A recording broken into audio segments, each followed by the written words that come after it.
I've got here a 1974 or 5 cluster with the real gauges. I was able to test, obviously the volts are pretty easy to test, and the fuel gauge, which I'll demonstrate in a second.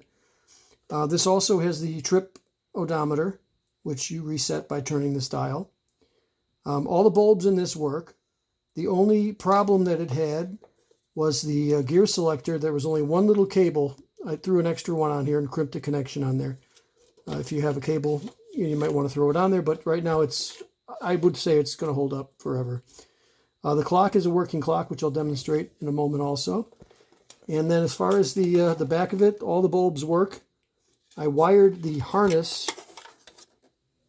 to show all the different lights as far as the directionals are concerned. And I'll plug that in a second as well. Okay, I wired all these up. For the most part, this is the power, with the exception of the clock. I left that independent. These other ones represent other lights that are on there for the turn signals, fasten seat belts, and the other one for the brake light. So right now I will demonstrate that the clock is working perfectly. I just need a ground on my ground here. And then for the clock power wire, it's the orange one on the cluster. And just touch it and you can see the clock is functioning. And then as far as the other the lights in the cluster, connect that up. You can see the voltmeter is working. It's a little bit weak right now because I only have it on a 2-amp battery charger. And then this is the actual light that would go for your wipers, fiber optic cable. And everything else is, all the bulbs are working on there. For the various lights, we have the fasten seatbelt light.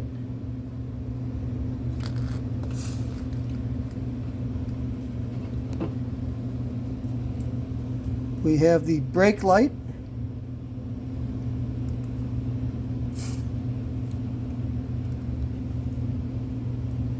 We have the bright light indicator. We have the left turn signal.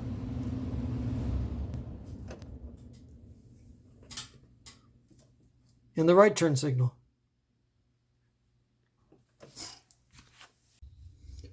Okay, for the fuel gauge, obviously the down position, it's empty. Let's say you get half the tank of gas.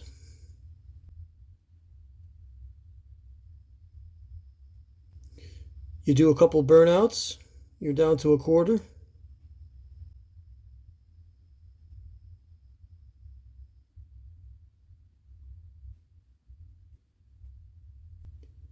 Fill it up.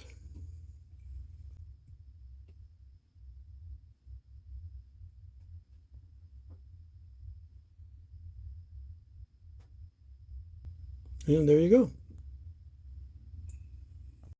Okay, the main problem with the unit was the printed circuit board. But when I got this, there was a couple of the ground areas that were basically fried. So I don't know if it's someone had the bulb shorted out at one point.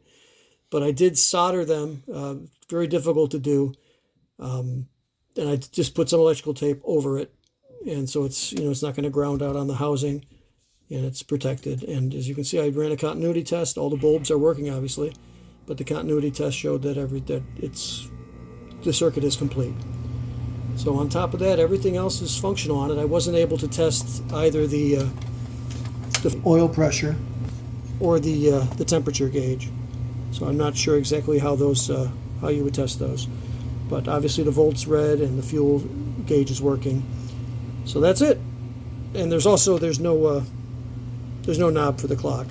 And this trip setter, all you do is push it in, and you would adjust you would adjust it back to 0 again.